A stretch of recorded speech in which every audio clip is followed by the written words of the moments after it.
In this video, I'm going to be looking at the synapse. It's important because most of the drugs we'll be looking at in this module exert most of their effect through synapses, or at least the ones working on the nervous system. So let's start with a simple synapse. We have the presynaptic terminal on the left and the postsynaptic terminal on the right. And on the postsynaptic cell, I've got a ligand-gated ion channel in green and a G-protein coupled receptor in yellow. Although there are plenty of ion channels on the presynaptic terminal, the ones we're going to focus on are the voltage-gated sodium channels, which you see on the left, and the voltage-gated calcium channel at the top. The greenish circles represent the vesicles full of neurotransmitter. Now let's imagine an action potential arising from the cell on the left. Of course, this action potential is supported by the voltage-gated sodium channels, so they'll play a role in the presynaptic arrival of the action potential. Now the action potential has arrived at the presynaptic terminal, and now the important ion channel is not the sodium, but the voltage-gated calcium channels.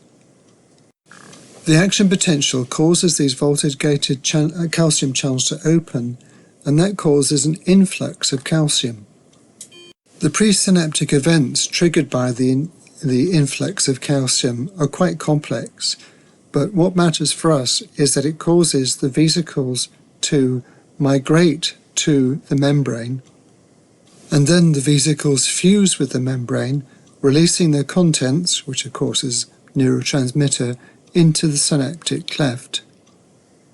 When the neurotransmitter is diffused across the cleft, it binds to and activates the receptors on the postsynaptic membrane.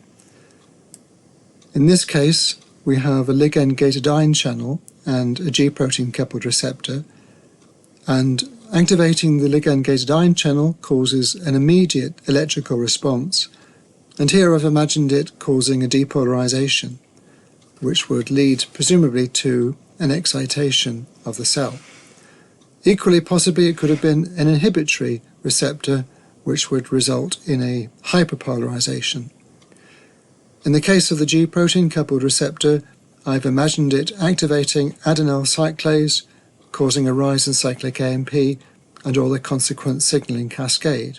But of course it could be other signaling cascades such as the IP3 signaling pathway or any other that you know about.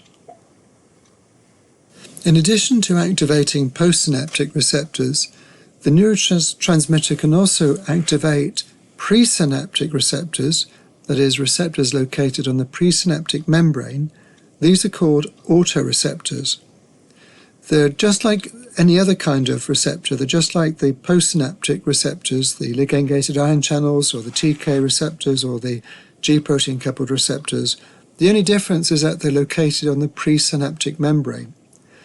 When they're activated, they can trigger the usual signaling cascades or direct changes in membrane potential, but the importance is they can change the subsequent release of neurotransmitter. So here, for example, this autoreceptor is activating adenyl cyclase to increase or possibly decrease cyclic AMP levels, and in this case it's inhibiting further neurotransmitter release. So this would be a sort of negative feedback mechanism or self-regulatory mechanism. Just about all the steps that I've mentioned and all the proteins and all the pathways I've mentioned are in principle accessible to pharmacological control. So by up or down regulating any of these steps, we could in theory manipulate the strength of a synapse.